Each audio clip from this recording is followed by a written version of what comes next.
video is broadcast on Mark Levin Show channel. Thank you for listening. Please subscribe to the channel. He's here. He's here. Now, broadcasting from the underground command post, deep in the bowels of a hidden bunker, somewhere under the brick and steel of a nondescript building, we've once again made contact with our leader, Mark Levin. Hello, everybody. Mark Levin here. Our number, 877-381-3811, 877-381-3811. By the way, folks, do you want to know what the favorite TV show in America is for the North Korean generals? The favorite TV show for North Korean generals in America is The Morning Joe on MSLSD, The Morning Schmo. NBC News correspondent Keir Simmons, he landed a rare interview with a North Korean military official, writes The Hill, and learned that officials in the communist country watch Morning Joe, specifically for reports and discussions about their country. So the North Korean generals who are advising the inbred who runs that country are getting their information from the Morning Schmo, Mrs. Schmo, and the conga line of freaks and morons who are on that panel. Now that's pretty scary. Very scary. I bet they watch Rachel Maddow, too. That could explain her ratings. She's very, very popular among the communists all over the world. That's what I hear. Okay, there were two... Well, the case of John Kelly wasn't a speech. It was a statement. But there were two statements today that I want to talk about. One is by retired four-star General John Kelly, Marine General, Chief of Staff to the President, and one is by former President George W. Bush. And I want to start with John Kelly because it was only a couple hours ago. We spent a lot of time talking about the President's call to the widow of the brave hero who was killed in action in Niger. I told you then, and we all agreed, most of us, there's no way the president called to be disrespectful. It was very odd that we had a left-wing kook congressman who hates the military listening to the call, rather.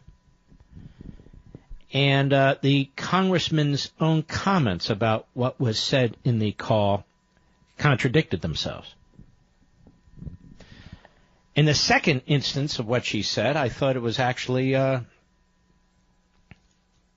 very appropriate if the president said what she said he said. But what's General Kelly think? General Kelly who lost a son in Afghanistan. Well, he went to the podium today because he wanted to talk about this, and he is disgusted with the Congresswoman. He is disgusted with the politicization of this process, which we all are. And, of course, Kelly came under attack on the favorite network of the North Korean generals, that would be MSLSD, and, of course, the Constipated News Network. General Kelly, cut 3, go. Who are these young men and women? They are the best 1% this country produces. Most of you, as Americans, don't know them.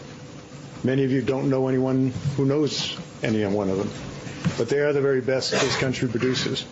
And they volunteer to protect our country when there's nothing in our country anymore that seems to suggest that self-service to the nation is not only appropriate but required. But that's all right. Who writes letters to the families? Typically the company commander, in my case as a Marine, the company commander, battalion commander, regimental commander, division commander, Secretary of Defense, typically the service chief, Commandant of the Marine Corps, and the President typically writes a letter. Typically, the only phone calls a family receives are the most important phone calls they can imagine, and that is from their buddies. In my case, hours after my son was killed, his friends were calling us from Afghanistan, telling us what a great guy he was. Those are the only phone calls that really matter.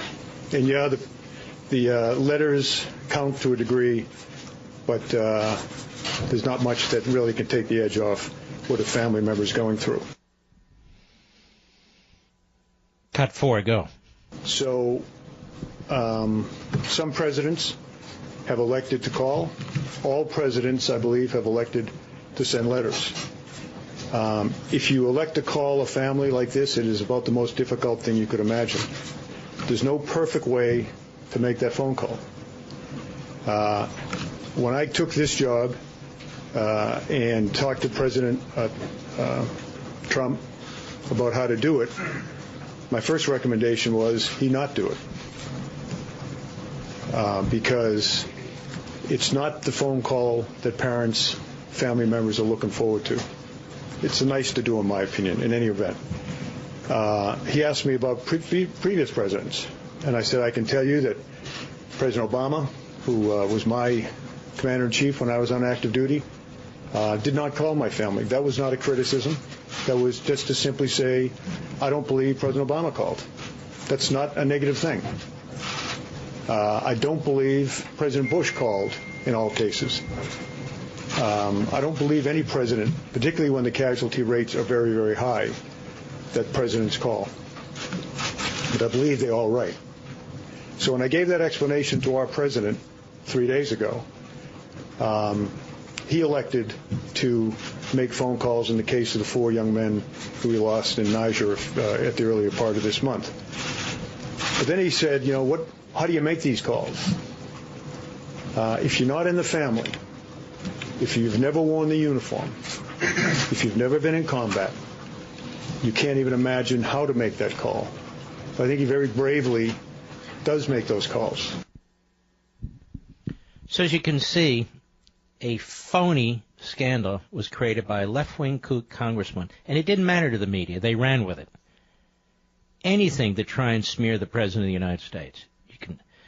There are things you can criticize the President about. This is not one of them. Go ahead. I was stunned when I came to work yesterday morning and brokenhearted at what I saw a member of Congress doing. A member of Congress who listened in on a phone call from the President of the United States to a young wife, and in his way tried to express that opinion that he's a brave man, a fallen hero. He knew what he was getting himself into because he enlisted. There's no reason to enlist. He enlisted. And he was where he wanted to be, exactly where he wanted to be, with exactly the people he wanted to be with when his life was taken. That was the message. That was the message that was transmitted. It stuns me that a member of Congress would have listened in on that conversation. Absolutely stuns me. And I thought at least that was sacred. When I was a kid growing up, a lot of things were sacred in our country. Women were sacred and looked upon with great honor. That's obviously not the case anymore, as we see from recent cases. Life, the dignity of life, was sacred. That's gone. Religion, that seems to be gone as well. Gold Star families, I think that left in the convention over the summer. But I just thought the selfless devotion that brings a man or woman to die on the battlefield, I just thought that that might be sacred. Not to the left, nothing's sacred, except the left. Last clip, cut 6, go. In April of 2015, I was still on active duty, and I went to the dedication of the new FBI field office in Miami. And it was dedicated to 2 men who were killed in a firefight in Miami against drug traffickers in 1986. A guy by the name of Grogan and Duke. Grogan almost retired, 53 years old. Duke, I think less than a year on the job. Anyways, they got in a gunfight and they were killed. 3 other FBI agents were there, were wounded, now retired. So we go down, Jim Comey did an absolutely brilliant memorial speech to those fallen men and to all of the men and women of the FBI who serve our country so well and law enforcement so well. There were family members there. Some of the children that were there were only 3 or 4 years old when their dads were killed on that street in Miami-Dade. 3 of the men that survived the fight were there and gave a rendition of how brave those men were and how they gave their lives.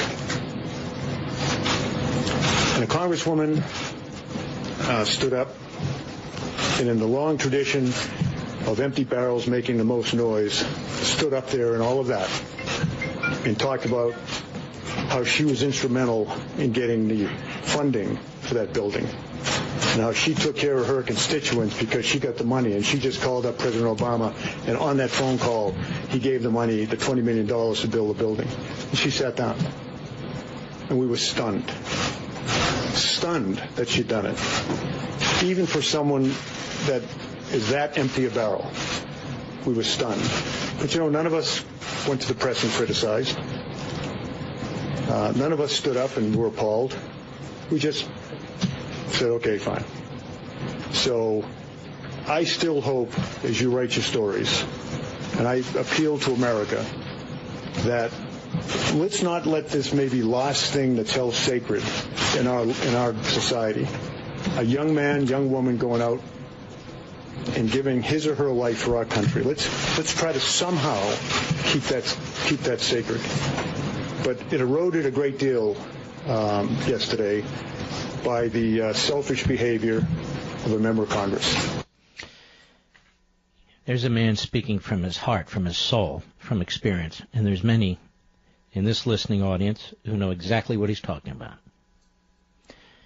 And the sad fact is, and I really believe this, that while the vast majority of Americans really do sincerely cherish these young people who've died in the line of duty, there are a percentage of people among us who just don't give a damn. They just don't care. It doesn't affect their lives. It doesn't affect their welfare, they don't think. It's all about politics, all about power, all about gimme, all about redistribution. I'll be right back. Mark Levin.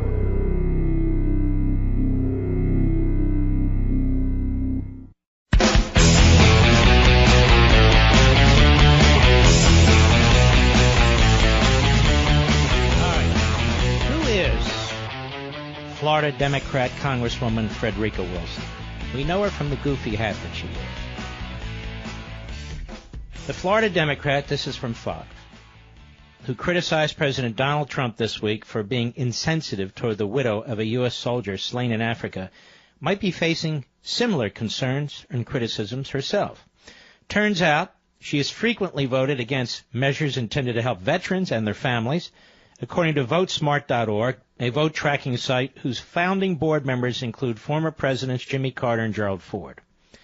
The measures that Wilson opposed included a bill that could have ensured that families of four soldiers slain in Afghanistan in 2013 received death and burial benefits.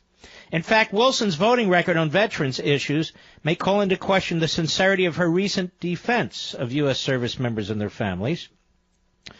Despite her claim to be committed to honoring our service members not only with words but with deeds, quote unquote, she has voted against most bills ensuring continued funding for veterans benefits, including payments to widows of fallen soldiers, the vote tracking site shows. She has also opposed measures designed to improve the Department of Veterans Affairs.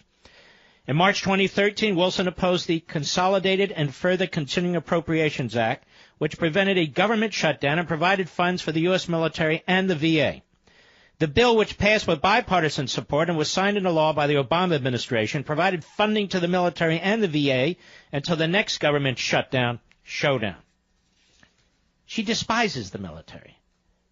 She stands by her statement that the president was insensitive and all the rest of it. But that's who she is. Also, she has been repeatedly calling for Trump's impeachment. So the North Korean generals who are such big fans of the Morning Schmo and Mrs. Schmo, I'm sure they were big fans of this congresswoman, too. She's a disgrace. She's a kook. An absolute kook. And the fact that the media take this issue like MSLSD and CNN and run with it. You know, ladies and gentlemen, we're going to have a long discussion about the First Amendment one day. Who actually supports the First Amendment and freedom of press? We, you Levinites, or those who drape themselves in it and pretend to support it? You and I believe strongly in a vibrant, objective media that holds the government to account. A vibrant, objective media that stands by our constitutional system, not only freedom of the press, but all the other aspects of the Constitution. Is that what you get from MSNBC or CNN? Is that what you get from CBS, ABC, or NBC? No. You get partisanship, left-wing partisanship, propaganda dressed up as media, and then they wrap themselves in the First Amendment. We now, as citizens, not only have to hold our government to account, we have to hold the media to account. And then when you try to hold the media to account, not through any legal schemes or trickery or anything of the sort, by pointing them out, by condemning them, by naming them, all of a sudden it is you who oppose freedom of the press, when it is you who reveres freedom of the press and all the rest of the Constitution. In a large way, we don't have freedom of the press in this country. We have freedom of progressives who are in the press. Now, unlike some callers who call into this program, no, I don't believe the government can step in and do anything. That's why we have a First Amendment. That said, you and I, we can step in. We can call them out. We can call out the perpetrators by name. We don't have to listen to them. We don't have to watch them. We don't have to believe them. And more you don't. And more you don't. But to take this issue of this brave soldier who was killed in Niger, for a congresswoman, it was so weird. We pointed it out yesterday, and General Kelly points it out today. What is she doing listening in on a phone call from the President of the United States to a widow? She's a political hack. The President is talking from his heart to a widow, and this congresswoman is listening in and immediately politicizes it. Immediately. And she's celebrated by the liberal media in this country. Celebrated. She should be condemned. Where's Bob Corker today? Nowhere. Where's John McCain? Is he condemning her? Nowhere. How about George W. Bush? Nowhere. None of them. This congresswoman should be condemned. Who's condemning her? Other than me. Other than you. Any Republicans condemning her? I haven't heard them either. I'll be right back.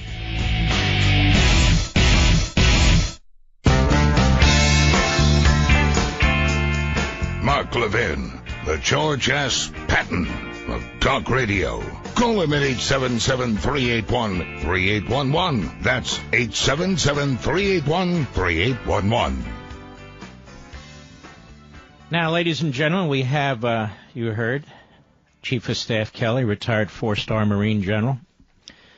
Now, I want us to listen, not in comparison, it's a different matter, but still a speech, in part, I'm not going to play the whole thing, by George W. Bush. Now, George W. Bush doesn't give a lot of political speeches.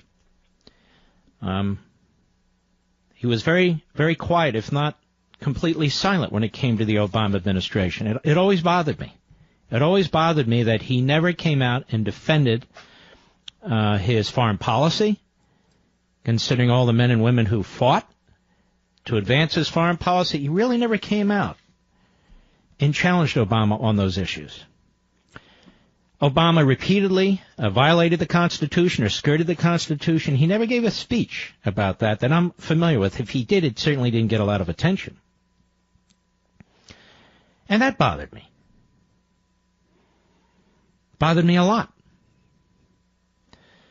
But here was the President George W. Bush at the George W. Bush Institute in New York City today. And in all fairness, this is just some clips of what he said during the course of his speech. Cut 11, go. Too often we judge other groups by their worst examples while judging ourselves by our best intentions, forgetting the image of God we should see in each other. We've seen nationalism distorted into nativism. We've forgotten the dynamism that immigration has always brought to America. Stop. Nationalism versus nativism. Now, he's not talking about nationalism per se or more generally. He's talking about nationalism as it applies to immigration. So now, those of us, they're saying this is an attack on Trump. I don't believe that. This is an attack on all of us who said throughout the Bush years and before and after, we need to control our border. This needs to be managed. We need to have assimilation. You cannot have a nation state if you do not have effective, secure borders. We are a benevolent people. We are a tolerant people. And what troubles me about a statement like this is too often we judge our other groups by their worst examples. Is that not exactly what he's doing to those of us who raise legitimate questions about the violations of existing immigration law? Is that not, when you call us nativists, doing exactly what you just said you shouldn't do? I'm not a nationalist. I believe in Americanism. Go ahead. Confidence in the value of free markets and international trade, forgetting that conflict, instability, and poverty follow in the wake of protectionism. Let's stop there. I happen to agree with that. Go ahead. We've seen the return of isolationist sentiments, forgetting that American security is directly threatened by the chaos and despair of distant places where threats such as terrorism, infectious disease, criminal gangs, and drug trafficking tend to emerge. Well, let's stop. Whoa. Let's try and unravel some of this. Isolationism. In all honesty, ladies and gentlemen, does President Trump appear like an isolationist to you? Do we not have nuclear submarines and nuclear aircraft carriers off the shores of North Korea? Now, why are they there? Because we're isolationists? No, because this president has to deal with the failures of Obama and Bush and Clinton and Bush and so forth in dealing with North Korea. Does he get any props for his dealing with Iran? What he did the other day? I'm talking about Trump. Does that sound like an isolationist? Now, this word nationalist and nationalism is being thrown around by people who criticize it and people who wear it on their foreheads. The democracy project that President Bush championed was a disaster. Because it's not a traditional American foreign policy process. Code pink republicanism, on the other hand, isn't traditional Americanism either. There's a wide area in between radical interventionism, which is pretty much what the Bush position has been and pretty much what the McCain, Lindsey Graham position has been, and isolationism. And maybe there's been a lot of talk about isolationism, and there sure as hell are a lot of code pink Republicans. But in fact, when you look at the Trump record, I don't see isolationism. Nor do I see radical interventionism. He inherits this ISA problem, he goes after it. He inherits the Taliban problem, he goes after it. He inherits the North Korea problem, he confronts it. He inherits the Iran problem, he confronts it. He's done everything responsibly. And I think part of the problem here is the McCain, Lindsey Graham, George W. Bush faction of the Republican Party really is out of sync with traditional Republicanism, let alone traditional conservatism. And part of the problem is the language. You go, globalism and nationalism. These are words that have minimal meaning because they have all kinds of meaning. All kinds of meaning. When it comes to trade, of course he's right. Of course he's right. It is bizarre to hear some people promote the Bernie Sanders economic protectionism program, which is exactly what the Chinese want, so they can fill the void. Exactly what the Russians want, so they can fill the void. And some of our so-called allies, same thing in Europe. Why would you surrender all these markets that produce things that you and I want and many of our companies need to in turn produce end products? It's never made any sense to me. Now, of course, you have export controls, and you should. You don't want to sell cutting-edge technology. You don't want to sell uranium to your enemies or your adversaries, and you shouldn't, and we shouldn't. But we have an export control regime in place that is supposed to stop those things from happening. But I have to say, President Bush's comments are a little bit self-serving. Just saying. And I'm not attacking him. I think the man is a very genuine, nice man. Go ahead. We need to recall and recover our own identity. Americans have great advantage. To renew our country, we only need to remember our values. Well, what are our values? I get behind this microphone and I talk about them all the time. I write books about them. Does it sound like the Republican Party seeks to renew our values? Is Bob Corker seeking to renew our values? Is Mitch McConnell seeking to renew our values? Constitutionalism? Individualism? Liberty? Unalienable rights? Family and faith? Exactly what is the Republican Party doing to advance any of those issues? Any of them? I don't see a lot. President George W. Bush continues. Cut 12, go. The American dream of upward mobility seems out of reach for some who feel left behind in a changing economy. Discontent deepened. All right, whoa. We've always had a changing economy. And this is another thing. Why do you use left-wing phraseology? We've always had a changing economy, ladies and gentlemen. There always will be a changing economy. As long as men and women are free to participate in the economy, you're always going to have a changing economy. Some people will always feel left behind. But the great thing about freedom is they don't have to stay left behind. With some effort, with some education, but most of all, it's the effort part, the motivation. You don't have to be left behind, particularly in this country. Private property rights. Capitalism, that is, trade among and between ourselves. Isn't that an important value? Go ahead. Partisan conflicts. Bigotry seems emboldened. Our politics seems more vulnerable to conspiracy theories and outright fabrication.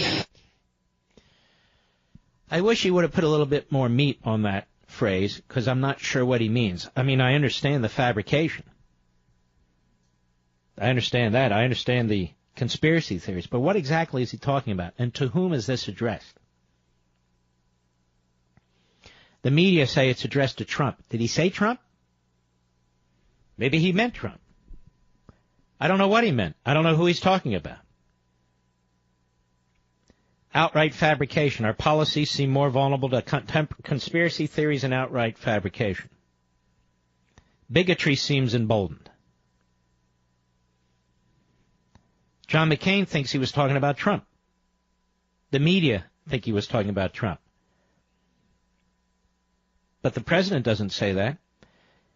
Why didn't he give this speech during Ferguson? Why didn't he give this speech during Baltimore? Why didn't he give this speech during the Obama administration? This is what I find incredible to me. It's incredible to me. Cut 13, go.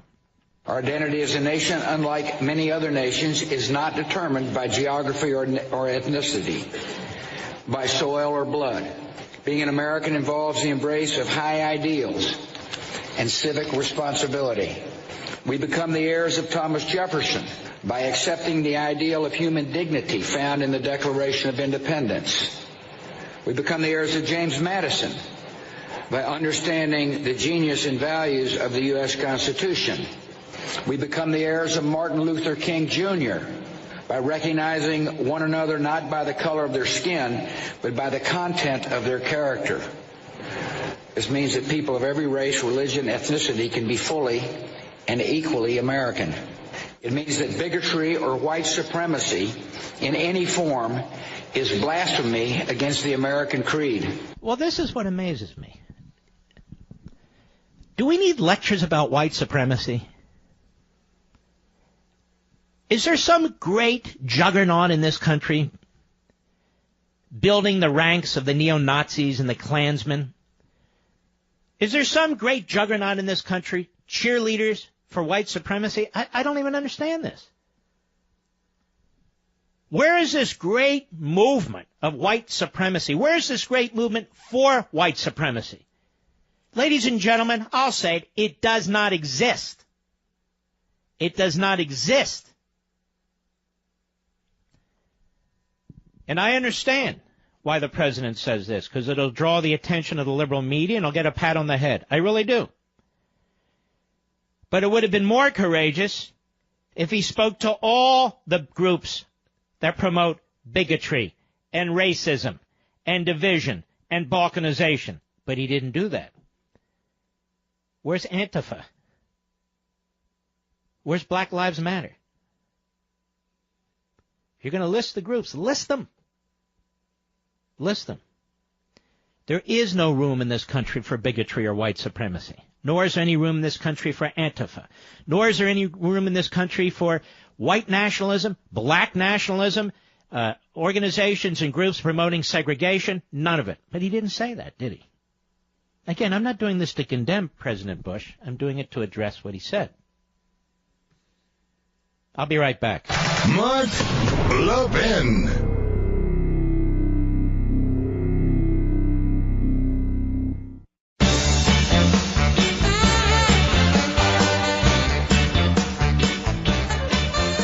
You know, guys, especially some of the young professionals listening, it's important to look and dress professionally at work. The people around you take notice. This is why you've got to check out Charles Tyrrett. Every man's closet needs well-fitted clothes for work or going out. So what are your options? On one end, you have high-quality shirts, but they're ridiculously overpriced. And on the other end, you've got affordable shirts, but they're out of style and they don't fit right. C-T-shirts. C-T-shirts are the best shirts in my closet. The most exquisitely crafted, crease-free shirts. They're British-styled and use the softest fabrics. Tie or no tie, tucked or untucked, you'll look great in a C-T-shirt. Check out this deal. It's a great deal. One C-T-shirt normally costs $100, but right now you'll get 3 shirts. 3 for just $99. That's 60% off. And C-T-shirts come with free delivery, a 6-month quality guarantee, and free returns. You're not going to get that in any retail shop, and no other firm is going to offer you such a wonderful service. $99 gets you 3 amazing CT shirts, but you need to hurry. Go to ctshirts.com/Levin. ctshirts.com/Levin. That's ctshirts.com/Levin. All right. Let's see how some of you feel about all this. Let us go to David in Philadelphia on the Mark Levin app. Go. Okay. Let's go to Sean in Atlanta, the great WYAY. Go. Hey, love the show. Think you're a triple threat. I used to think a lot of Bush. With Trump, I think less of Bush. Looks like Trump's getting stuff done. Bush just got along. Played the game, if you will. I say to people, tell me the difference between politicians and professional wrestlers, you know, other than the uniforms. One guy lobs one thing over the fence, then the other side throws something else. And Trump's not playing that. He's just doing what needs to get done. Well, and don't you find this to be a little odd, this speech? I mean, I know the Bushies and the Trump haters think this is swell, but I mean, when you try to be objective about this, we had 8 years of a disastrous presidency in Barack Obama, where he flaunted the rule of law, the Constitution, where he rammed through this horrendous health care bill, which has harmed millions and millions of Americans. He balkanized the nation in a racial way, and he did it intentionally. He was very destructive to our military. Eviscerated aspects of it, R&D and so forth, very destructive of law enforcement, and he did many lawless things, including DACA and so forth, and Bush largely didn't say a word. Now he gives this speech. I think the speech is filled with platitudes. There's not a lot of explanation about exactly what he's talking about. And in some ways it's contradictory because he's doing some of the things he's criticizing in the speech. But all that said, the timing of the speech, as opposed to doing any of this during the Obama administration, same with Corker, same with McCain. There's not a day that goes by now where John McCain isn't trashing something or anything this president does. Anything this president does. Anyway, go ahead, Sean. But I see what you're saying, but I'm not as smart as you. From my perspective, it's Trump is the outsider, and he's upsetting the game.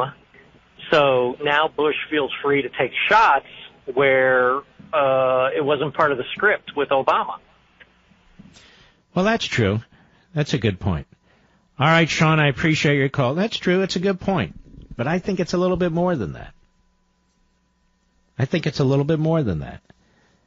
Maybe they're upset. The Bushes, they still haven't gotten over the attacks on Jeb. I think McCain still hasn't gotten over the attacks on him. But, if you're going to put country first and you're going to put policies first and so forth and so on, you get over this stuff. This speech that George Bush gave, that somebody wrote for him, and I'm sure he edited and so forth, could have been given by anybody. I mean, anybody who is attacking Trump. I assume he's attacking Trump. All right, we'll be right back.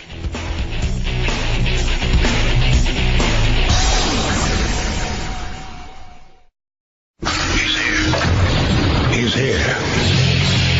Now, broadcasting from the underground command post, deep in the bowels of a hidden bunker, somewhere under the brick and steel of a nondescript building, we've once again made contact with our leader, Mark Levin. Hello, everybody. Mark Levin here. Our number, 877-381-3811, 877-381-3811. Now, I would like to address President George W. Bush on this immigration issue. He is obsessed with massive immigration. Obsessed with it. The entire Bush family is. John McCain is. Jeff Flake is. In fact, I dare say a majority of the Republicans in Congress have no problem with it. But it is not healthy for a country to have endless immigration. And immigration without assimilation. And we're not having assimilation in this country. Our schools do not teach assimilation. Our schools trash our history. Our media trash our history. Politicians trash our history. The NFL trashes our history. Our buddy Daniel Horowitz over at Conservative Review, he says, in a piece he wrote today, here's 5 important takeaways from the information the Center for Immigration Studies released in a new report this week, which, of course, is all but censured by the big lib media, all but ignored by McConnell, McCain, Lamar Alexander, and, of course, the Bush family. Number 1, record number of immigrants, the data. According to census figures, the nation's immigration population, legal and illegal, hit a record 43.7 million in July 2016. But the authors of the report cite DHS data that show the census leaves out an estimated 1.9 million immigrants, meaning the immigrant population is really about 45.6 million. When you account also for immigrants' U.S.-born minor children, that number rises to 60.4 million. Nearly 1 in 5 people living in the entire United States. Just 17 years ago, there were only 31 million immigrants. And in 1990, there were 19.8 million. Now there's 60 million. We've never seen, let's see here. We've never seen such growth before. Never. While the percentage of immigrants as a share of the population, 13.5%, isn't a record high, it's the highest level since 1910, which was at the height of the Great Wave. That was at a time when the country was still relatively new and filling up. The country was relatively new and filling up. Assimilation was successful. There was no welfare state. And most importantly, there was a shutoff 10 years later. A shutoff. Number 2, transformative trajectory. Now, rather than a shutoff, the trajectory under current law will make even the current wave of immigration appear ordinary. Whereas a half century after the Great Wave, thanks to the shutoff, the foreign-born population shrank to just 4.7% of the population, reflective of a very successful generation of assimilation. We are projected to go from 13.5% foreign-born at present to almost 1 in every 5 individuals by 2060. Now, why does that matter? Assimilation is a numbers game. Much like the melting pot analogy, immigration is great for everyone when there is a patriotic assimilation. But with 1 in 5 individuals already part of an immigrant family and the trajectory slated to skyrocket, it's hard to see how America is not fundamentally transformed beyond anything that happened during the Great Wave. According to Pew, by 2065, 36.5% of all individuals in America will be from immigrant families, up from 20% right now. Put another way, although immigration spiked between 1880 and 1920, the shutoff created a dynamic in which, on net, the foreign-born population in the country went down, so that by 1970, 90 years after the beginning of this great wave, the immigration population had only increased 44% in raw numbers. Over that same period, the native-born population increased by 306%.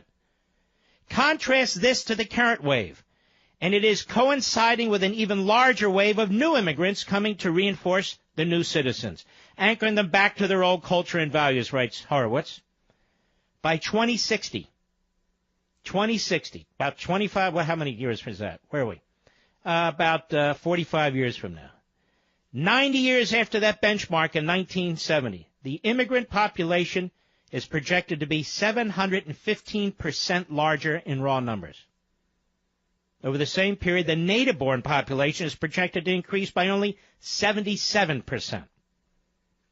Now, putting aside the numerous factors that make assimilation much less likely than it was during the Great Wave, the sheer numbers alone will void out the concept of a melting pot. Anyone who makes comparisons to the Great Wave is not paying attention. Number 3, Mexico's still the king of our immigration system. Mexican immigrants, says the report, legal and illegal, were by far the largest foreign-born population in the country in 2016.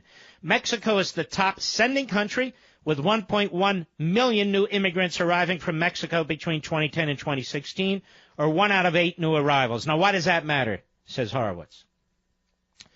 We're always told by advocates of open borders that the reason we have illegal immigration is because there's not enough legal immigration.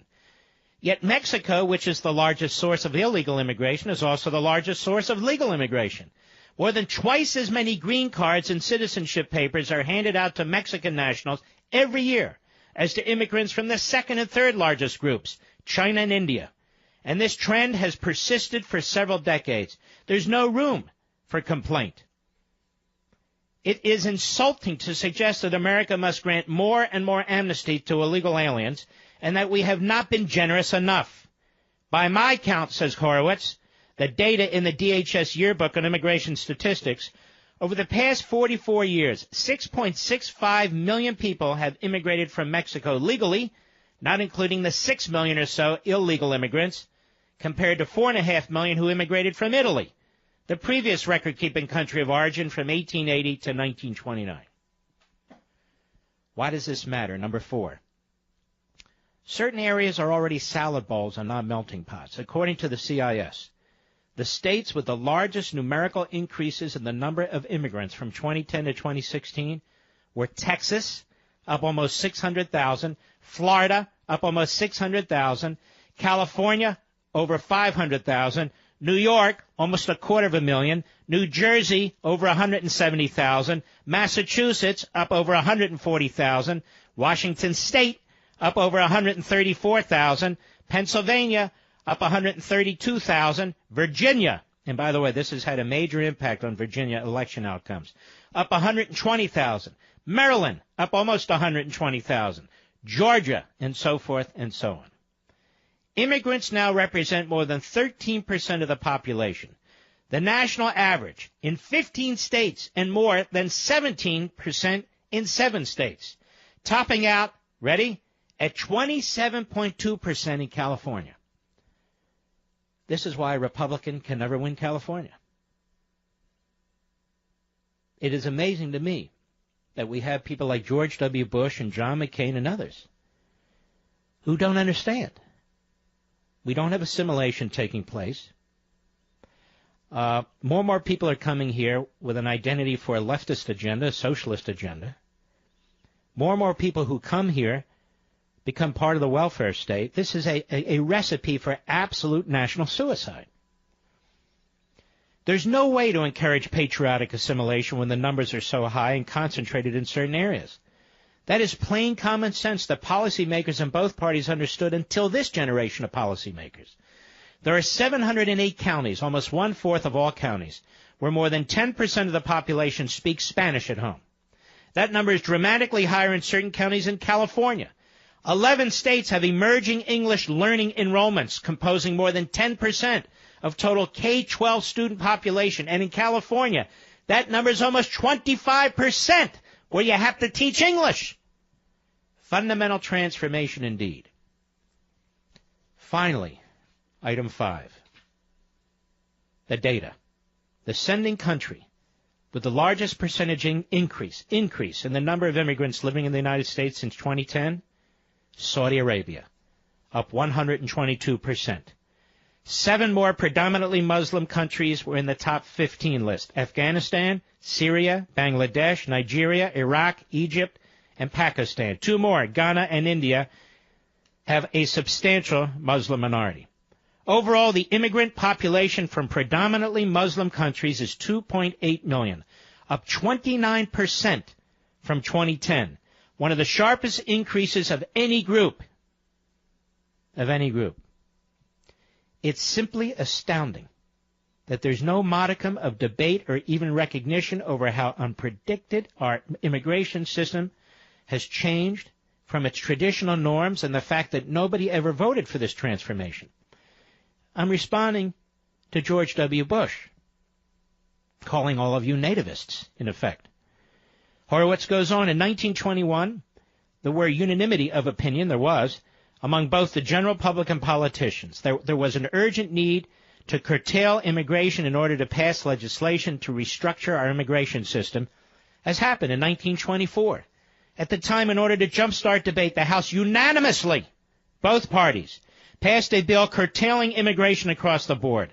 There was no recorded vote. The bill passed the Senate 78-1. Expressing the universal view at the time, the accompanying report from the House Committee on Immigration and Naturalization said, quote, "There is a limit to our power of assimilation," unquote. So this long-term bill was passed in 1924. Its goal was nearly unanimously supported and was enthusiastically signed by President Coolidge. The general success of that effort in ensuring that the Great Wave was a net positive to America is indisputable.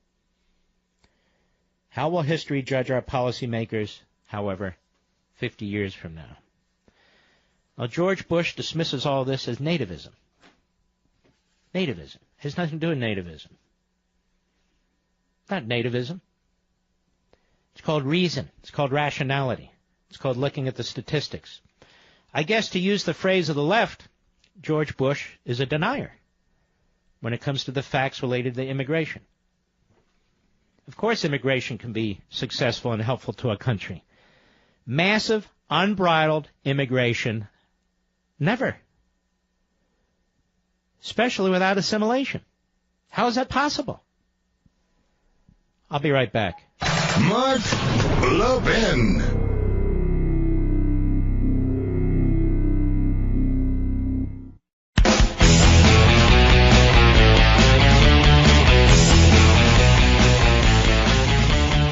There's a couple things going on here with Bush and McCain and people of this mentality when it comes to immigration. First of all, if you take up the radical left position on immigration, you are lauded as a humanitarian, as compassionate, and so forth and so on. You just are. And people like that. Secondly, there's a political calculation which they won't admit. They have concluded that it is inevitable, that America will never stop the massive flow of legal and illegal immigration into this country, and the vast majority of it coming from Spanish-speaking countries. Because those countries, in many cases, are despotic, they are dysfunctional, they are communist, they are socialist, whatever they are. And so they are failed countries and failed societies, which is one of the reasons why assimilation is so important in this country. We don't want to assimilate into those cultures. Those folks need to assimilate into our culture. But guys like Bush, I'm convinced, and McCain and the others, they know or they believe that it is inevitable that the United States will be fundamentally and forever transformed. And so they want to get out in front of it. They don't want the history books to say of them 50 years from now that they're nativists, quote-unquote, or racialists, quote-unquote, or bigots, quote-unquote. And they know that people who write most of our history books and teach most of our history are leftists. So it's much easier to adopt that mentality and to adopt those policies than not. Even though they're destructive of a nation state. They're destructive of a nation state. And I will say this. It is unfortunate to me that we have past presidents, Republicans, and past Republican presidential candidates who claim to represent what's best about America, but fundamentally do not understand Americanism. Fundamentally do not understand it. Otherwise, they would object to lawlessness, whether it's in immigration or any other area of our government and society. I mean, they should be giving speeches about the importance of following the rule of law when Congress passes it and a president signs it. That foreigners should follow the rule of law if they wish to come to this country. They're still debating like we have some minimal level of immigration. We don't have a minimal level of immigration. As this report from CIS points out, and the article by Horowitz points out, we've never seen levels like this before. And it's clear the lack of assimilation that's going on in this country. Look at the NFL. The NFL just sold out to the left. More and more of our institutions are gone. They're devoured. Look at the media. The media is gone. Media are gone. Look at Hollywood. Gone. So we're on defense. And we have individuals who don't really have a problem with that. They don't really have a problem with that. And they want to be in their minds on the right side of history.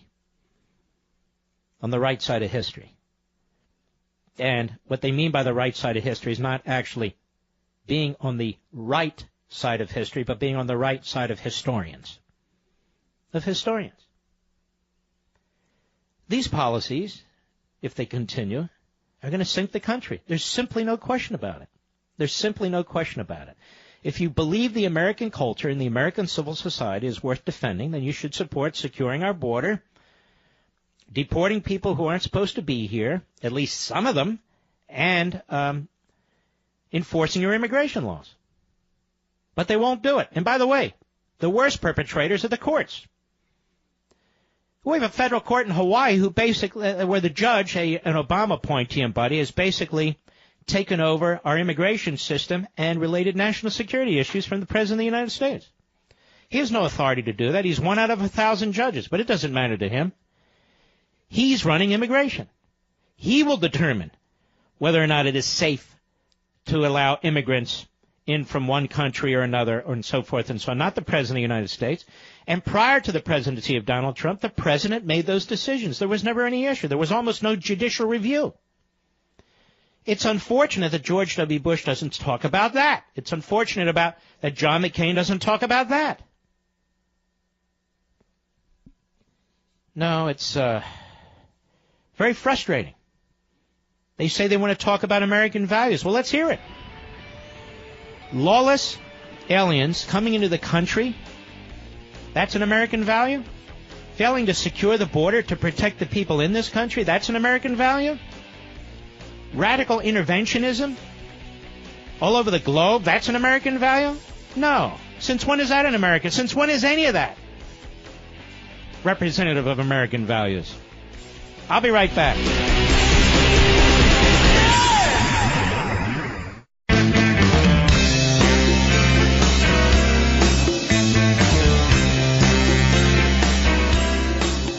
Just in time for Halloween, the Chuck Schumer and Nancy Pelosi nightmare continues. Call in now, 877-381-3811. Barack Obama slashed the Defense Department, slashed it. He tied the hands of our troops in the field in Afghanistan and Iraq. He tied their hands when they were fighting ISIS. Barack Obama signed a deal with Iran that ensured that they would have ICBMs with nuclear warheads that could strike the United States. Barack Obama was undermining law enforcement through his capo, the Attorney General of the United States, Eric Holder. Barack Obama violated the Constitution of the United States. DACA is a prime example, and a federal judge said so. He violated the Constitution and the law again with illegal subsidies to insurance companies under Obamacare, and a federal judge said so. Fast and furious. No time during this Obama mayhem, during this Obama wrecking ball to this society and our rule of law and the Constitution, did George Bush give a speech like he gave today. At no time. Can somebody explain that to me? And it's appalling. It's appalling. And when he was silent, you'll recall on this program, I even said, why is he silent? Why is he silent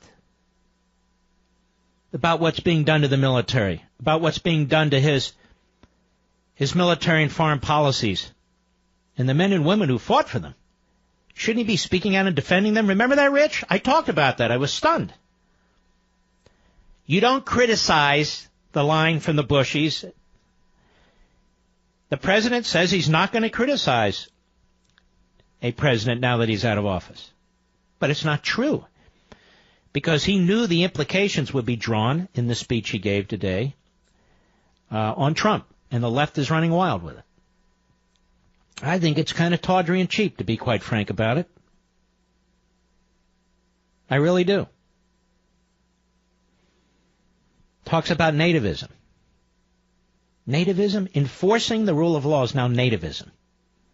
I'm sick of those names. Meanwhile, he says we should treat everybody like human beings. I agree with that, so why are you calling us nativism? Why? And I could go on, but he was silent throughout the Obama administration, pretty much. He pretty much was. Just weird. Because it's easy to attack Trump, not so easy to attack Obama. If you're not going to attack, sitting presidents as a former president, why start today? Well, somebody's got to stand up to Trump. Oh, right, somebody's got. Man's under attack constantly. And I don't even agree with everything he does and says. But so what? I want him to succeed. I love my 2010 Camaro. It's reached the age where things are starting to go wrong with it. Now, I don't worry about those problems anymore, though, because I got extended vehicle service protection from CarShield. I did. And getting covered by CarShield is a great idea. It's affordable protection that can save you thousands of dollars for a covered repair. A new fuel pump costs over $500, and replacing a water pump's over $1,000. CarShield even has plans that cover your car's computer, GPS, electronics, and more. CarShield's the ultimate in extended vehicle coverage, and they get your favorite mechanic or dealership paid directly. So you don't pay and then they say they'll reimburse you. They pay directly. Sign up today and get 24/7 roadside assistance and a rental car while yours is in the shop. Save yourself from high repair bills. Get covered by a CarShield like I did before something goes wrong. Call 800-CAR-6100 and mention code Levin. That's 800-CAR-6100. Mention code Levin or visit carshield.com. Carshield.com. Use code Levin, that's Levin. And in either case, by mentioning me, Levin, you'll get 10% off. That's carshield.com, code Levin. A deductible may apply.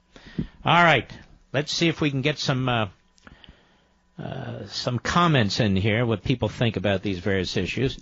James, Huntsville, Alabama, the great WVNN. Go. Hello? Yes. Hi, Mark. Long-time listener, almost a decade now. Thank you. Thank you, Professor, for what you do. Thank you, sir. I've been your former Army, former Air Force, served during Gulf War I. Wow. Under Bush Sr. And God bless you. Thank you. Thank you, sir. One of the things I wanted to point out, I don't need to instruct you on history lessons, but it seems one of the things that the left has forgotten also from history is, what does history teach us about nations with uncontrolled immigration, porous borders, and no assimilation? Well, we can die to the Roman Empire. They fall. That's true. And yes. That is exactly what happened to them. And if we don't watch ourselves, I mean, this is an existential crisis when it comes right down to it. And they can deny it all they want. It doesn't make us racist to want to preserve our country. Nope. I agree 100%. And we don't have racial quotas in our immigration system.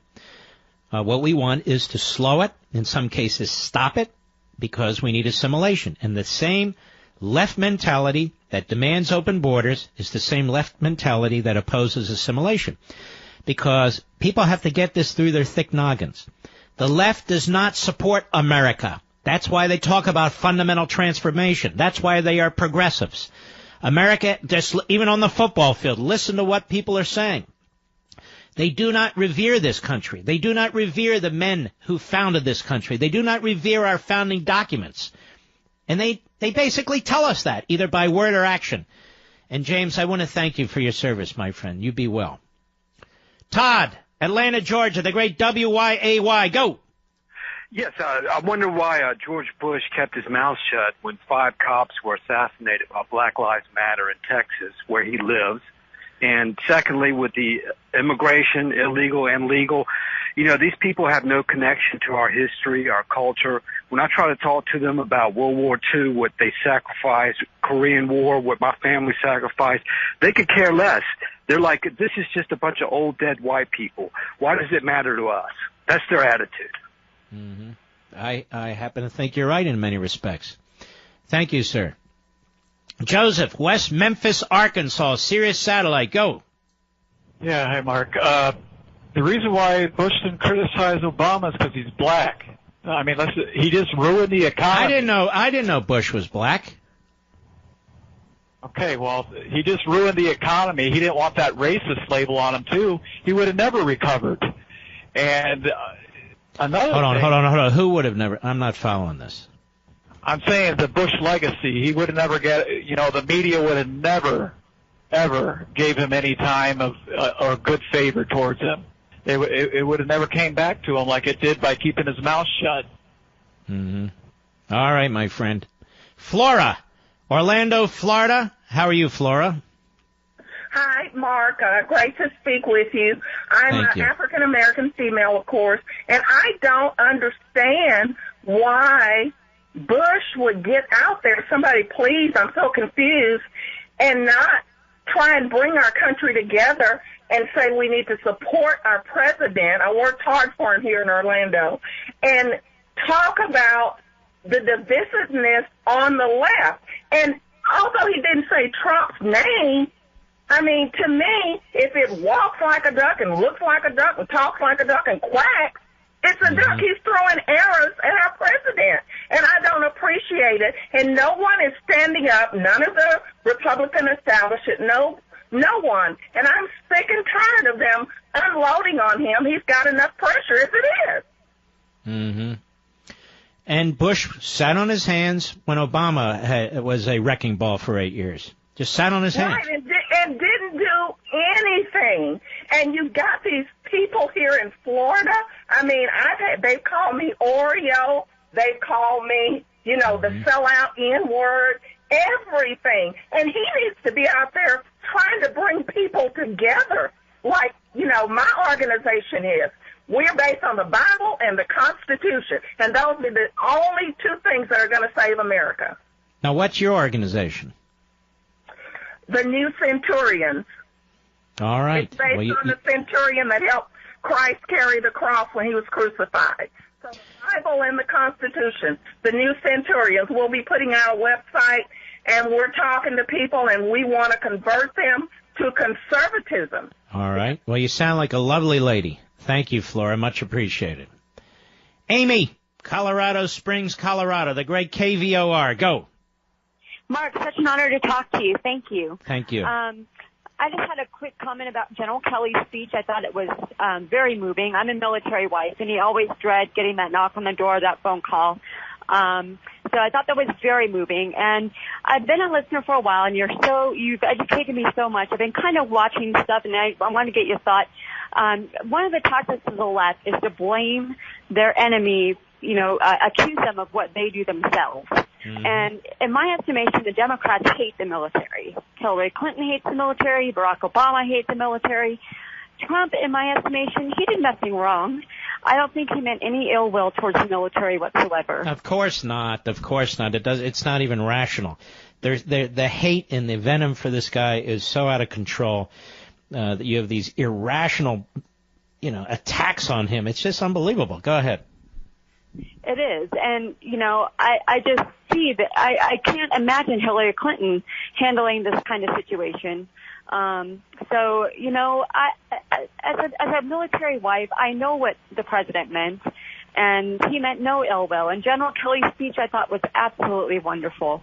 And I thank you for playing that. Well, thank you. And thanks to your husband for his service as well. Let's slip another one in here. Mario, Parsippany, New Jersey, the great WABC. Go. Hey, Mark, how are you? I just find it funny that the left blamed George Bush for every single problem in the country for over 8 years, and now he's their hero because he's speaking out against Donald Trump. No. First, he says they're a hero because he never said a word about Obama. Yeah. Secondly, he's their hero because he gave this speech today, and they're insisting that he's talking about Trump, even though Bush, should have, if that's what he meant, should have said what he meant. So but obviously, So go ahead, Mario. All right, my friend. All right, my friend. I appreciate your call. We'll be right back. Mark Levin.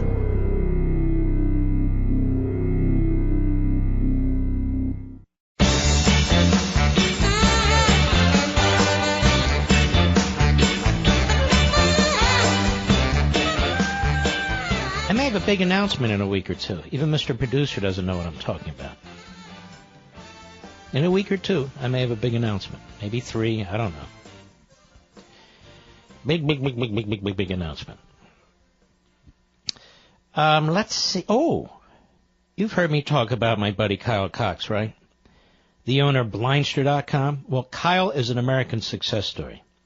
He came up with the idea of selling online, high-quality, do-it-yourself window treatments several years ago. And now the big corporations are trying to copy him. But don't be fooled by those corporations. Blindster.com, that's blinds, T-E-R.com, is the only company I endorse for custom blind shades and shutters. Why? Well, it's a mom-and-pop business, the kind that makes America the greatest nation in the world. And because Kyle showed me that I could measure for and install custom-made blinds myself. And if I can do it, you can do it. And because you'll always get Kyle's personal fit or free guarantee. What does that mean? Well, if for any reason your blinds don't fit, even if it's your mistake, Blindster will make the new sizes needed for free. You only pay for shipping. That's pretty darn good, don't you think? And to top it off, my buddy Kyle gives my listeners, you, 40% off. Just enter promo code MARK at checkout for 40% off your entire order. That's Blindster.com, blinds, T-E-R.com, promo code MARK. Blindster.com, promo code MARK. By the way, over in China, President Xi has now eliminated all of his competition, all of his opponents, even those who were passive toward him. He's cleaned them all out. Now he is the dictator of China. Let there be no mistake about it. Xi is the dictator of China. It's even worse than that. It is their intention in the next 20 years to be the most powerful country on the face of the earth under Xi. Meanwhile, McCain is attacking Trump. Bush is attacking Trump. Corker's attacking Trump. This guy Xi must love every minute of it. Putin must love every minute of it. But Xi, he gave a 3-hour speech, Castro-like speech. And all kinds of praise was heaped on him, and there was cheering and crying, and he talks about a prosperous, modern, socialist country for a new era. So that's what we're up against. It is a very, very dangerous country under a very, very dangerous man. They have a massive population. And I just want our football players to understand, you take a knee over there and you are kneecapped. They won't tolerate it for 2 minutes. Just want folks to know. So the Central Committee has made Comrade Xi Jinping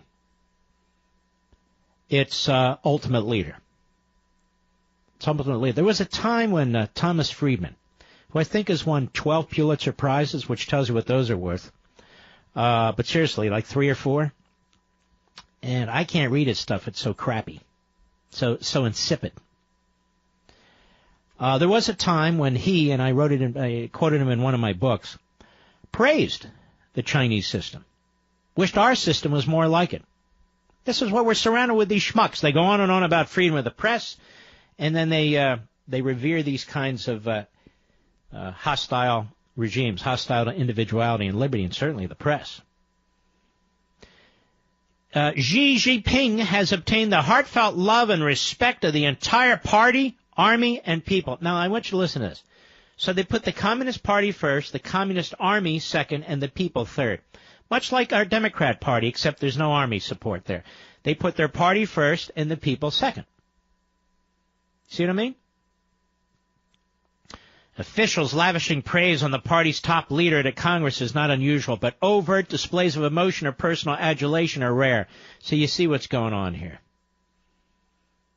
So here we have another dangerous dictator, communist dictator, fascist. Mark, those are contradictory. No, they're not really, actually. Another day I'll explain it.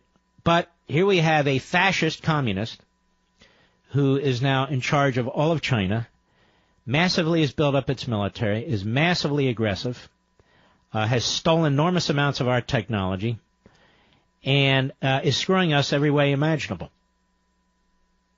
Very, very dangerous man. And, of course, Congress is meeting in an emergency session to increase defense spending. Actually, they're not. Why is that? What are we focused on? Illegal aliens, saving Obamacare from the people, making sure our border is open, driving up the debt, you know, all that kind of stuff. Impeaching the president. While our enemies collude, while our enemies become increasingly more powerful and aggressive. Rex, Toms River, New Jersey, the great WABC. Go. Good evening, Mark. How are you? I just wanted to comment on the Bush comments today. I think he's remained silent for the last 8 years because it's recently the establishment's taken some hits. Corker for one, and some of the others, McConnell for another. And Trump seems to be kind of wagging them a little bit. And I think Bush came out in defense of the establishment Republicans. I think that's a good point. He is one of their leaders, right? Exactly. All right, Rex. I like this, Rex. It's Tillerson I can't stand. We'll be right back.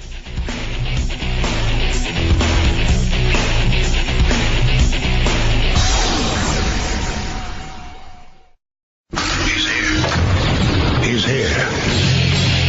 Now, broadcasting from the underground command post, deep in the bowels of a hidden bunker, somewhere under the brick and steel of a nondescript building, we've once again made contact with our leader, Mark Levin.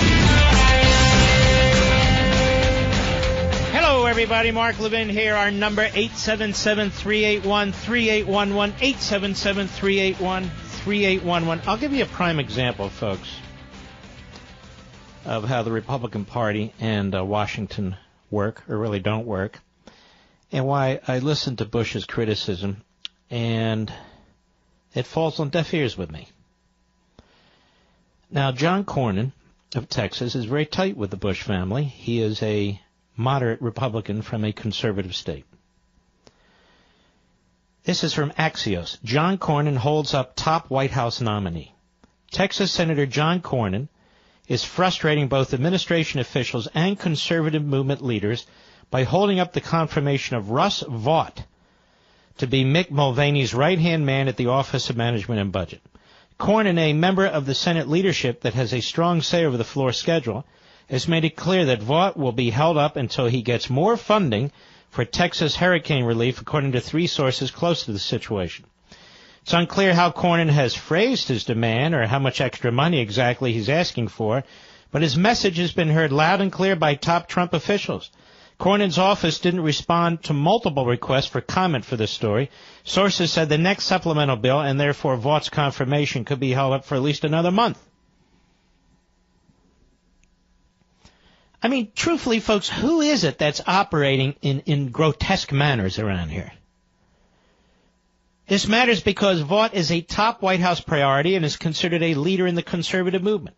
Social conservatives rallied around him, and his profile exploded after his confirmation hearing in June when he clashed with Senator Bernie Sanders over his religious beliefs. Vought wrote a blog post in which he described his Christian faith and said that those who do not accept Jesus Christ as their Lord and Savior stand condemned. Sanders then accused him of racism and bigotry because of that post. Look, that's fine. People with various religions can believe certain things and make certain statements. So what? Mark, what do you mean? Do you feel condemned? Of course I don't feel condemned. I'm Jewish. Jews don't feel condemned. Buddhists don't feel condemned. Hindus don't feel condemned, and so forth and so on. But this is the man's belief. A senior conservative congressional aide texted Axios, "It is unfortunate Senator Cornyn is holding Russell Voight's nomination hostage for more emergency funding for Texas. That a member of Republican leadership would block such an integral member of the president's team at OMB is disturbing. Congress has already approved 2 tranches of emergency supplemental appropriations without corresponding offsets, both of which were supported by Senator Cornyn. Yet blocking an important nomination like the nominee for deputy director at OMB only breeds further disdain among the conservative movement and Senate leadership." He doesn't care. Now, I am hoping that we primary John Cornyn. Why? Because we really need a solid constitutional conservative. He's a lightweight. He's a McConnell mouthpiece. He's a lapdog. Can you think of anything significant John Cornyn has done as a United States Senator? Can you think of anything he has said that is significant? When he speaks, you can even barely hear him. He got like 60% of the vote in his primary, maybe 70%, against somebody who was barely known and had no money. That's what we call a weak candidate. Mr. Cornyn of Texas. Now in Virginia. This is even in the Washington Compost. Listen to this one. Virginia Democratic gubernatorial hopeful Ralph Northam, this guy's a lightweight nobody, omitted any mention of Justin Fairfax, the party's African-American candidate for lieutenant governor, from about 1,000 pieces of campaign literature, which Fairfax called a mistake. The incident has stoked tensions within the Democratic ticket, threatening to alienate African-American voters 3 weeks before Election Day. Don't worry, they're bringing in Obama. I'm reading, they're bringing in Obama to help with the black vote. I mean, have you ever heard anything so stereotypical in your life? But let's be clear. The Democrat running for governor in Virginia is the lieutenant governor. He's done nothing. He's a no-show. He's running on a ticket which includes an African-American, Justin Fairfax, who's running for lieutenant governor of Virginia. And his name is missing from thousands of pieces of campaign literature. Your running mate is missing from thousands of pieces of campaign literature. I'm sure that we're going to have a knee taken in football this Sunday in objection to Ralph Northam. The palm cards with photos of Northam and Attorney General Mark Herring were produced for canvassers with the Laborers International Union of North America, LIUNA, which asked that Fairfax be excluded because it did not endorse him. Fairfax has spoken critically of 2 proposed natural gas pipelines that the union supports. The literature was a sliver of the 1 point. So Washington Compost comes to the rescue. They got to report this. The information's out there. Now they come to the defense. The literature was a sliver, in other words, downplaying it, of the 1.5 million pieces produced by the Northam campaign, and homes that received palm cards without Fairfax also received literature with the entire ticket, the Northam campaign said. So don't worry about it. No big deal. They're not Republicans after all. They're not outsiders. They're just Democrats. The guy's cut out, the lieutenant governor. He's cut off the list. He happens to be a black man, but don't worry about it. It's not racist. It's not bigotry. No big deal. Obama's coming to town. Obama's coming to town. No sweat. Then we have Eric Holder. Did you know Eric Holder's part of the resistance? The resistance. Isn't it amazing they can use phrases like this? If we in the Tea Party had said we're part of the resistance, well, what do you want to do? Overthrow the government? What are you going to do? Use the Second Amendment to overthrow the... What are you, all armed or something? What do you mean the resistance? You got to love your government. You got to love your country. Don't you appreciate all the entitlements? Hey, what's this? The left is in the resistance. It's their system that they've set up, and they're in the resistance. What a bunch of morons. Eric Holder on CNN yesterday. And that he defends Comey, too. Sure. Drafting an exoneration letter of Hillary Clinton well before interviewing her. What's wrong with that? Cut 14, go. What do you make of him working on this memo in May before he had even interviewed Hillary Clinton? Some of the president's supporters and President Trump himself are suggesting, see, the fix was in. He was never going to go after her criminally. Well, assuming the facts are as you say. Stop. Assuming the facts are as we say, this is information that comes out of the FBI. Go ahead. About where an investigation is likely to go before you actually speak to the subject of that investigation. That inquiry had been underway for an extended period of time. A lot of resources had been used. A lot of people had been spoken to. A lot of documents had been... By the way, keep in mind he was not Attorney General at the time, so he's just like the rest of us. He's, all this. Just remember, he was Deputy Attorney General in the Clinton administration. Just remember what an absolute partisan hack this man is. And they were handing out pardons like M&Ms. Just handing out pardons left and right, tuning to some of the most atrocious people. Go ahead. And so you can get to, pretty close to the end of an investigation and understand where you're going to go with it. All right, dummy. Yeah, you are a dummy, because you're a hack. How do you get pretty close to the end of the investigation where you don't even interview the target of the investigation? Or over 20 other key witnesses. You save them to the very end. You haven't interviewed them. None of them. And he's talking about all the resources. So he's a special pleader for Comey, and he's a special pleader for Hillary. That's all. He's a fraud. He's a fake. He always has been. How we get to cut 12? Go ahead. Has it been difficult for you to hold your tongue so often, when Attorney General Sessions disagrees with you on so many... Wow, what a penetrating question. Do they ever ask conservatives or Republicans these questions when the Democrats and leftists are in office? It's been difficult for you to, hold your tongue with Eric Holder as Attorney General. Has the man Tapper ever asked that question of any Republican during that period? Of course not. These are leading questions. These are softball questions to a radical leftist by the name of Holder. Go ahead. Yeah, it is difficult to do what I thought was good work, work that made the nation better. Well, you may have thought that, pal, but you're deadly wrong. What you did in Baltimore, and the people who are paying the price for that, and so much else of what you did, Fast and Furious, I can think of many, many more. You were a disaster. Notice Jake Tapper treats him so kindly. This is a man who unleashed his investigators against the media, against the AP and Fox, and probably more, who unleashed his investigators. Trump hasn't unleashed investigators against the media to any extent that we're aware of. And yet he's the greatest threat to the media ever. I didn't hear George Bush talk about that. But Tapper, who, decries these attacks on the media, he's talking to the man who's responsible for attacking the AP and Fox. Go ahead. More just, and to see those policies being, taken apart is something that has been hard to watch. At the same time, I've tried to be respectful, and only when certain lines have been crossed have I raised my voice. But yeah, it's been a difficult thing to watch, and it means that I think I have to be a part of the resistance and to try to save as much of the great work I think that we did as is possible, and to try to ensure that. What are you, joke?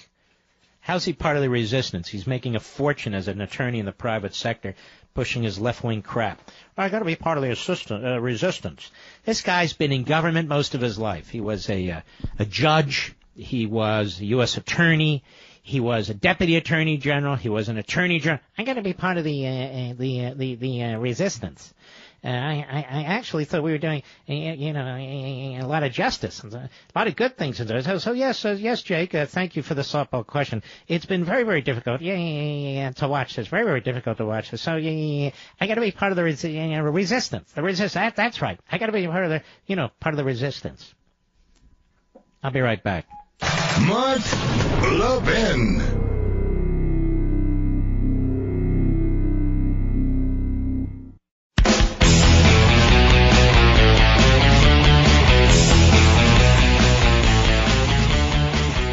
Ladies and gentlemen, real breaking news.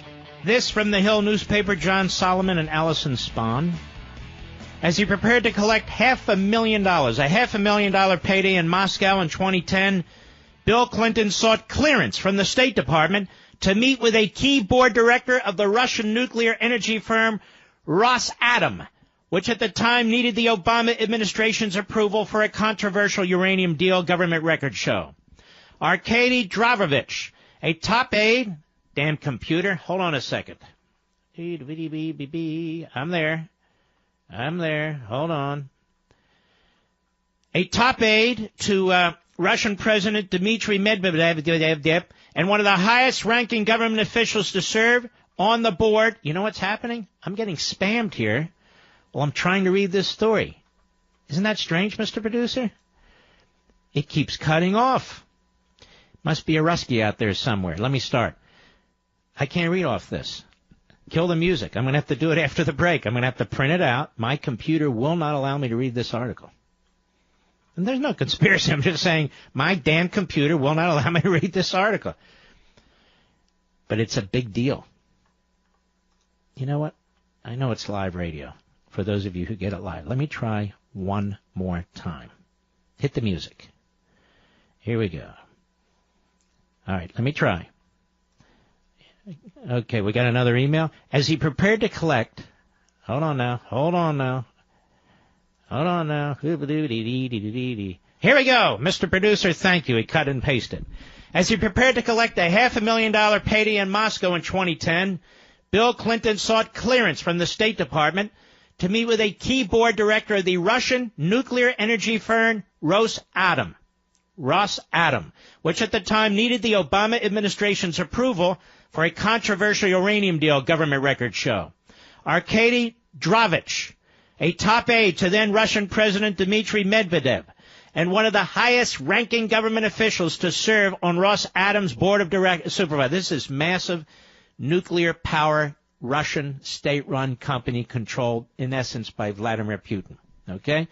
Was listed on May 14, 2010 email as one of 15 Russians the former President Clinton wanted to meet during a late June 2010 trip, documents show. Quote, in the context of a possible trip to Russia at the end of June, Clinton is being asked to see the business government folks below. Would state have concerns about him seeing any of these folks? Clinton Foundation Foreign Policy Advisor, what's with the names? Wrote the State Department on May 14, 2010, using the former president's initials and forwarding the list of names to former Secretary of State Hillary Clinton's team. The email went to two of Hillary Clinton's most senior advisors, Jake Sullivan and Cheryl Mills. I think I'm part of the resistance now. The approval question, however, sat inside State for nearly 2 weeks without an answer, prompting the Clinton Foundation Foreign Policy Advisor to make multiple pleas 4 decisions. I'll tell you what, I'm going to do better than this. I'm going to bring John Sullivan on the program, the man who broke the story. You have his number, Mr. Producer? Go ahead and call him. We'll bring the author of this column on. This is a big deal. Now it's a direct link. Now what are they going to do? And where's Mr. Mueller and his band of left-wing kooks? Where's Mr. Mueller? All right, you can kill the music. We'll bring John Solomon on. We'll give you the story straight from the reporter, okay? Joe, Glen Rock, New Jersey. Great WABC. Go. Hey, Mark. You were talking about Eric Holder. Look, I testified at his confirmation hearing in 2009. And who are you, sir? My father was murdered by the FALN. Oh, you're Joe. Okay, got it. Yeah. I've been on your show before. Tell everyone your last name. Connor. Go ahead, Joe. And when I you testified against him. Yeah, I testified against him. There was 3 of us who were invited by the Republicans. Jeff Sessions at the time actually voted for him as Attorney General. But I testified in front of the Senate Judiciary about his role in the FALN clemencies. And, he's been a hack of the Clintons, Mark, forever. And to see him piously and listen to him piously speak about the great work that he did over the years, well, let me tell you, he released murderers. He played Russian roulette with the American people. He took value from my dad's life and other people's by discarding them. That's what he did, and that's the legacy Eric Holder leaves. So, absolutely. When you hear that, it's an absolute disgrace. And he signs off on Fast and Furious, which cost the life of an American law enforcement official. He had played Russian roulette by releasing the terrorists, and then people were killed in Fast and Furious, which was another example of Russian roulette. So, and by the way, all his talk about resistance, he's the one that proposed the pardon for Mark. What was his name? Mark Rich. Mark Rich. Yep. Yeah. And when the FALN was given their clemency, they didn't request it. He brought it to them. He put it together for the Clintons, and one of the terrorists, Oscar Lopez, turned it down. Oh, yes. That's how dedicated they were. And then but Obama took care of him. Tell everybody. Yes, exactly. Obama, at the last days of his administration, gave Oscar Lopez clemency, a guy who turned down freedom before because he was so dedicated to his cause. All right, Joe, I got to run. I appreciate your call, as you know, always. When we return, we have the intrepid real journalist, John Solomon, who's been on the story of the year, maybe of the decade. This massive uranium scandal, now it's tied to Bill Clinton in addition to Hillary Clinton. It is a breaking story. It's just released, and he'll be up right after the break. I'll be back.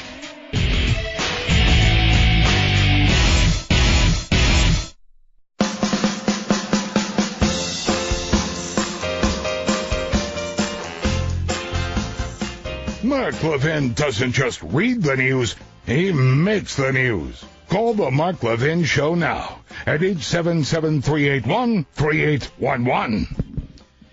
John Solomon of the Hill newspaper. How are you, sir? I'm doing very well, Mark. Good to join. Well, you have a hot breaking story right now. You're on top of this uranium scandal. What is new? So tonight we have obtained documents that were released under FOIA that show that Bill Clinton sought permission from his own wife's State Department to meet with a Russian nuclear official who sat on the very company, on the board of the company, that Hillary Clinton was deciding the fate of its Uranium One deal. So Rosatom was the big Russian nuclear entity that wanted to buy these uranium assets in the United States. Hillary Clinton comes back from a meeting with Putin and Medvedev in March 2010, and just a couple days later, Bill Clinton gets an offer for a $500,000 speech to go to Russia. And while he's gone on that trip, he decides, maybe it's a good idea. I'll try to meet with this guy who just happens to sit on Rosatom's board, the right-hand man of the Russian president, Dmitry Medvedev. And he sends it to the State Department saying, hey, guys, what do you think if I meet with this guy? And the State Department says, not a good idea. But it's the first evidence that we had that Bill Clinton was trying to get, near someone that had something to do with Uranium One.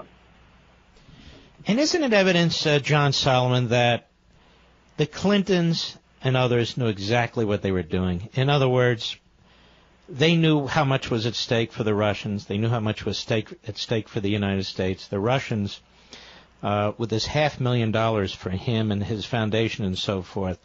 That looks like a very well-timed payment, may I put it that way. And Hillary Clinton has always denied knowledge about most of this, hasn't she? Right. She has, yep. How can she not have knowledge about most of this when her State Department's at the center of every piece of this? Well, the person that Bill Clinton sent the letter to saying, hey, I'm going to go meet with this Russian nuclear official if you don't mind, if you don't have any concerns, was Hillary Clinton's chief of staff and her chief foreign policy advisor, Cheryl Mills and Jake Sullivan. And, that's pretty high up in the State Department to not have knowledge of what's going on. And you said something, Mark, that's right. If you go back to the Clintons in the 80s and 90s in Arkansas, there was an SNL guy named James McDougal that had business before the state, and they go into business with him and they do donations with him, all that stuff.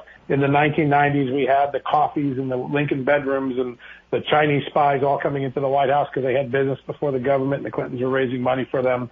And then the Clinton Foundation opens, and we have the exact same thing. And when Hillary gets back into power as Secretary of State, it does seem very often people who have a business before the State Department are getting a call from the Clinton Foundation or Bill Clinton, or coming up with the idea to give him gifts and money and contributions. And at some point, a pattern becomes a practice. While I have you, let's go back a day or 48 hours, the other stories you broke on this subject. Robert Mueller and Jim Comey, what did they know and when did they know it? That is an outstanding question. What we do know is that the FBI, then under Robert Mueller's direction in 2009, developed evidence in 2009, a whole year before the Obama administration, Hillary Clinton, the CFIUS board, gave approval to Russia to get 20% of America's uranium supply.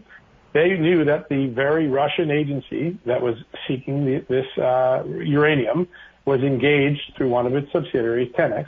Rosatom was engaged through Tenex in making bribes, kickbacks, extortion threats, and money laundering across the United States nuclear industry. And some of this is pretty serious. One of the people that the Russian nuclear industry compromised with bribes was the head of a company that moved all the enriched uranium in the United States for Russia. Pretty sensitive job. You don't want that stuff disappearing because they're under extortion scheme, right? The FBI knows this in 2009. They wait to 2014 when Jim Comey's finally in charge to finally bring charges. And in the 5 years between, the Obama administration, Hillary Clinton, lots of people made very favorable decisions over and over again, rewarding Russia's Rosatom, the big nuclear energy company, with this contracts and decisions and uranium sales, while they knew Rosatom's own official in the United States was engaged in bribery. It's a pretty interesting story, and who knew it and when is going to become the question that we'll all be asking in the next few weeks. And the other thing, one of many things, but one of the things that is noteworthy to me is this also shows the closeness of the relationship with Mueller and Comey. Mueller is handing things off to Comey. Comey's picking it up. Mueller really needs Comey when it comes to this Ukrainian stuff in 2014 to help cover his butt, in my view. And there's another figure that may even have more at stake in this, right? The current Deputy Attorney General of the United States is a guy named Rod Rosenstein. Before he was Trump's Deputy Attorney General, he was Barack Obama's U.S. Attorney in Maryland, and he was the prosecutor who oversaw this case from the beginning to the end. He had the power to decide in 2009 or 2010, we'll bring charges now, and instead he waited until 2014. He now is the guy, because Jeff Sessions has recused himself, that oversees the Trump-Russia investigation. And Senator Grassley asked a great question of General Sessions the other day. He said, do you think, now that you're going to review this whole Clinton-Russia thing, that realistically Rod Rosenstein can oversee a review of his own conduct? And that's a great question for all of us to ask. Mm-hmm. And you've also reported that Mr. Mueller and Mr. Comey did not inform the appropriate members of Congress about any of this. That's right. We talked to Rep. Mike Rogers, who was the chairman of the House Intelligence Committee at the time. That's the committee that the Clinton administration ran to right away, right? When they found out there was some meddling going on in the 2016 election, they went and told all of the intelligence committees.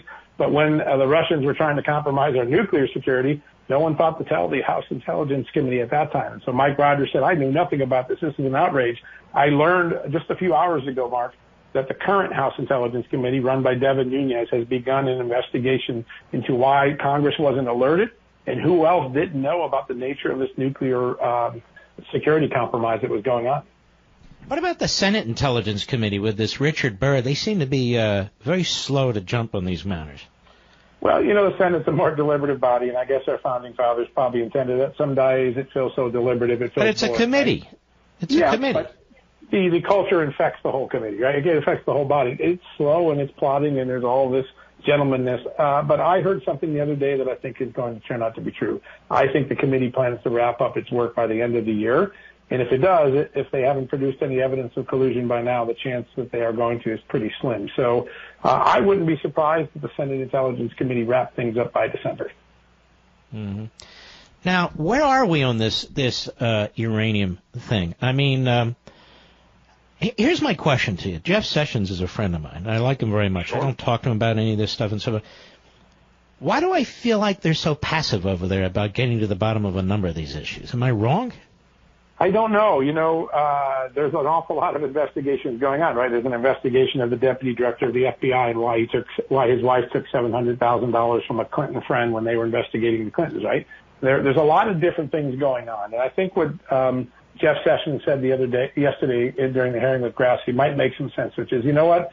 I'm not going to answer everything right now. I'm not going to leak everything in the public. We're going to be disciplined, and we're going to get to all these issues, and we're going to answer it. And he assured Senator Grassley yesterday he would review this entire Clinton matter and get back to the committee with answers. And I think there's a big moment that everyone should be watching for in the next few weeks.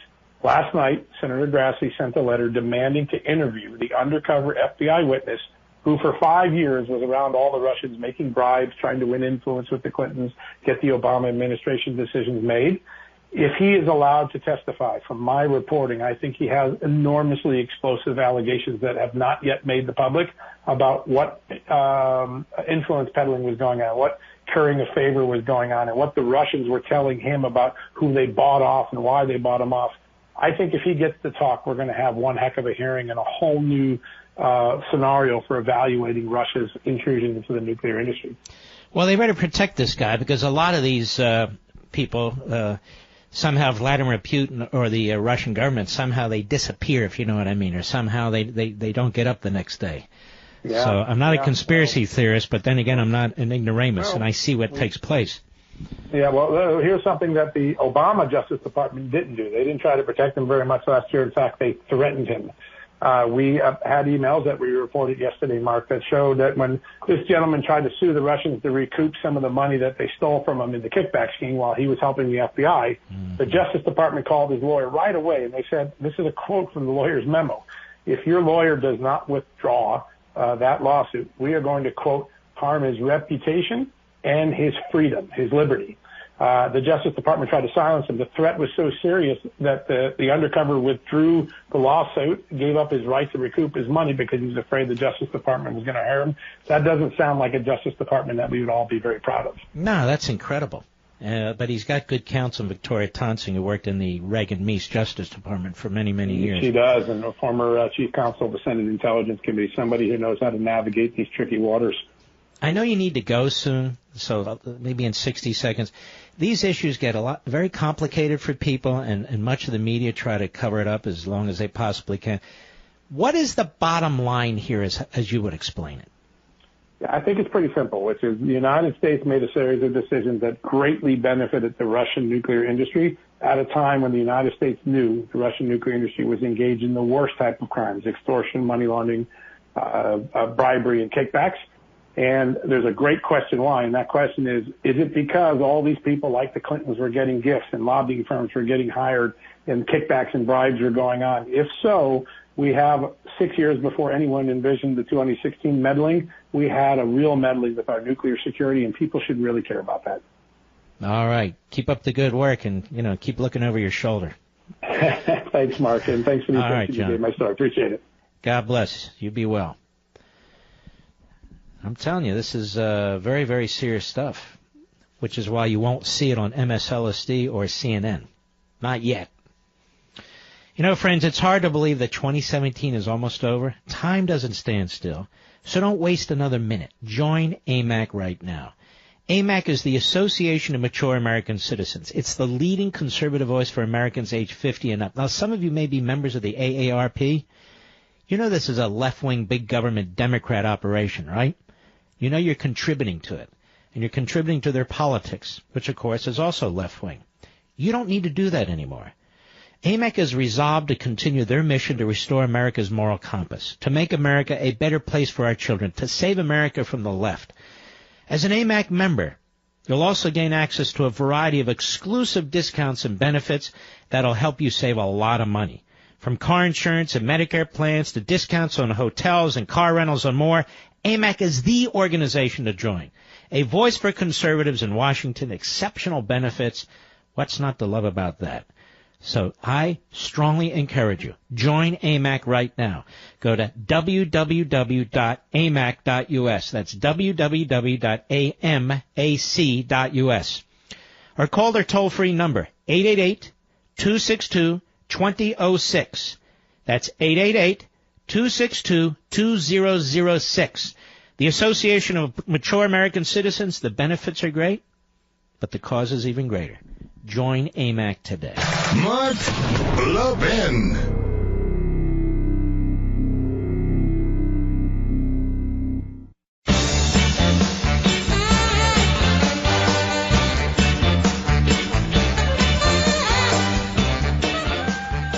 You know, I'm a big fan of Jeff Sessions, so I think John Solomon's probably right. It might seem quiet right now, but if he's launched investigations, they're not going to make a public spectacle of it.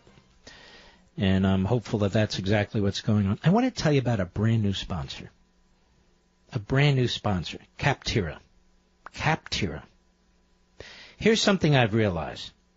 There's a software solution to just about every business need. And you can find yours at Captira.com. That's C-A-P T-E-R-R-A, like it sounds, Captira. Whether you're a startup looking to keep better track of customers, a nonprofit hoping to have a record fundraising year, or a business that simply needs better payroll software, Captira's got you covered. Captira has over 400 categories of business software for you to choose from, anything from email marketing to scheduling to accounting and beyond. Captira makes it easy to find what you're looking for. They have thousands of ratings and reviews from actual software users just like you, so you can check them out. Best of all, using Captira is absolutely free. Captira connects you with the business software that will help you do what you do better. Visit Captira.com/Levin. Let me spell it again. It's a brand new, wonderful sponsor with a wonderful service. Captira, like it sounds. Captira.com/Levin. Captira.com/Levin. Visit them today and join the millions of people who use Captira. That's Captira, Captera.com/Levin. I really want you to check it out. Captira.com/Levin. This is a wonderful sponsor. I spoke to these folks a couple of weeks ago. They explained their service to me, and it's actually quite brilliant.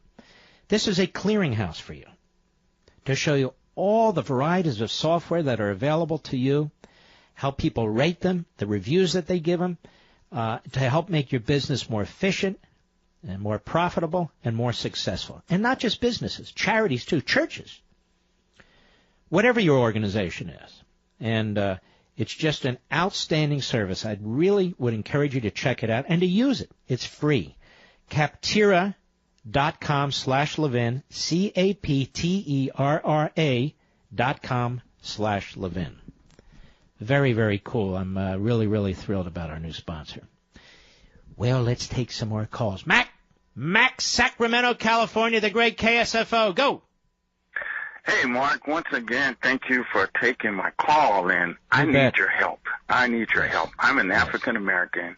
Yes. People in my community and my realm of influence, they don't have Well, can I slow you down a second? I read somewhere that white people cannot give black people advice. No, that's not true. That's not true. No. I read this. It has to be true. I think a sportscast. Somebody said it. No, it's not true.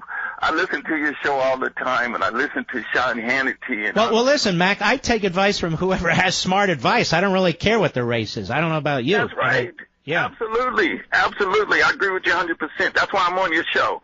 Thank you, I'm on a mission to educate and flip as many thousands of African Americans as I can before the next election.